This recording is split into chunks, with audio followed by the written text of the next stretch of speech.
హ్మ్. వేణుడు అను ఒక రాజు భూమిని సర్వనాశనం చేస్తాడు. యజ్ఞములు వద్దు, దానములు వద్దు, ధర్మములు వద్దు అని నాస్తికవాదం వ్యాప్తి చేస్తాడు. అందుకు ఆగ్రహించిన ఋషులు నువ్వు చావు అని మంత్రోచ్చారణ చేయగా ఆ రాజు అక్కడికక్కడే చనిపోతాడు. అదే సమయంలో భూమిపై పాపాత్ములు పెరిగిపోయేసరికి భూమి వర్షాలు లేకుండా, పంటలు పండకుండా ప్రజలు రోగాలు వచ్చి చనిపోయేలా చేస్తుంది.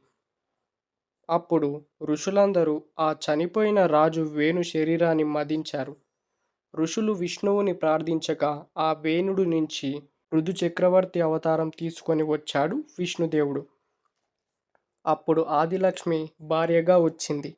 ఆ తరువాత లక్ష్మీ పృథువులు ఇద్దరు భూమిని పరిపాలించారు. పంటలు, ప్రజలు, వర్షాలు వచ్చాయి. స్వామి అప్పుడు మానవులు ఎన్ని తప్పులు చేసినా వాళ్ళ కర్మల నుంచి వాళ్ళు ఎన్నటికీ తప్పించుకోలేరు అని చెప్పి భూదేవిని శాంతింపచేస్తాడు.